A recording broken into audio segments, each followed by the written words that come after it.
मराठी माणसांचं मराठीवरचं प्रेम आणि संदीप देशपांडेंच्या टी शर्टवरचा मजकूर हा वेगळा सांगण्याची गरज नाहीये, कारण आपण पाहिलं तर संदीप देशपांडे त्यांच्या टी शर्टवरतून नेहमीच मजकूर प्रति आपल्याला संदेश आहे तो देत असतात। आज देखील रविवार आहे, रविवारचं जॉगिंग करण्यासाठी संदीप देशपांडे आहे ते दादर शिवाजी पार्कात आलेले आहेत आणि त्यांच्या टी शर्टवरचा आपण हा जो मजकूर आहे तो पाहतोय। कुठेतरी संदेश रूपी हा मजकूर आपल्याला गेल्या काही दिवसांमध्ये अनेक वेळा आहे ते पाहायला मिळालेलं होतं। स्वतः संदीप देशपांडे आहेत मनसे नेते, मराठीचा मुद्दा लावून धरलेला आहे, त्यासोबतच मराठी मुद्दा, मराठी माणूस हा एक जिव्हाळ्याचा विषय देखील असला तरी आपण आज टी शर्ट बद्दल बोलणार आहोत। संदीपदा, आज पुन्हा नवीन टी शर्ट आणि त्या टी शर्टवरचा हा पुन्हा संदेश, याबद्दल काय? नाही, मला वाटतं राजसाहेब वेगवेगळ्या भाषणांमधनं नेहमी वेगवेगळे मुद्दे मांडत असतात, मराठी भाषेबद्दल मांडत असतात, महाराष्ट्राबद्दल मांडत असतात।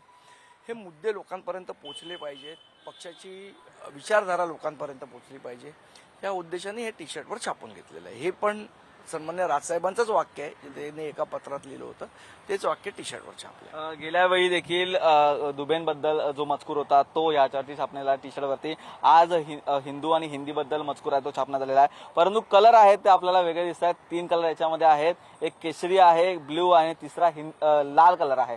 कलर बद्दल काय सांगा? नाही, असं काही कलर बद्दल स्पेसिफिकेशन काही नाहीये। आता हा जो टी शर्टचा कलर आहे त्याच्यावर जो योग्य वाटेल तो कलर छापलाय।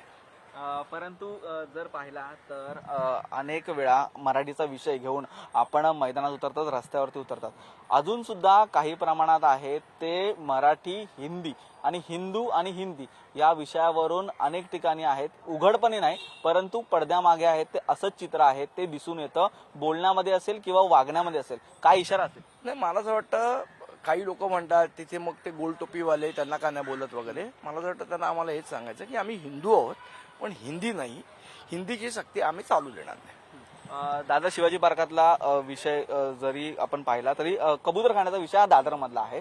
कबूतरखान्याच्या विषयावरून आपण आणि दुसरं या ठिकाणी काल मनसेनी आहे ते नवी मुंबईमध्ये पवित्रा उचललेला होता। काल राजसाहेब आहेत ते पनवेलमध्ये गेलेले होते आणि रात्री आहे ती डान्स बारची आहे ती तोडफोड झालेली आहे। मला वाटतं राजसाहेब नेहमी वेगवेगळ्या भाषणामधनं वेगवेगळे मुद्दे मांडत असतात आणि त्याची अंमलबजावणी महाराष्ट्र सैनिक रस्त्यावर करत असतात। जे वक्तव्य साहेबांनी काल केलं त्याची प्रतिक्रिया आपल्याला रस्त्यावर दिसली। नक्कीच, धन्यवाद बोलल्याबद्दल। आपण पाहिलं तर राज ठाकरेंनी जी काल पनवेलमध्ये जाऊन प्रतिक्रिया मांडलेली आहे त्याची कुठेतरी काल चित्र आहे ते रात्री पाहायला मिळालं, परंतु हिंदी ह्या विषयावरून आहेत ते सर्व मनसे नेते असतील, मनसे प्रेमी असतील, मनसे सैनिक असतील ते जनजागर करताना पाहायला मिळतात। यामध्येच हा टी शर्टवरती छापण्यात आलेला मजकूर आहे तो सध्या संदीप देशपांडे यांच्या टी शर्टवरती आहे आणि संदीप देशपांडेंचं जे टी शर्ट आहे आणि त्याच्यावरती मजकूर आहेत ते सध्या चर्चेचा विषय आहे ते बनलेला आहे। समीर शेखेसह निखिल पुढारी न्यूज मुंबई।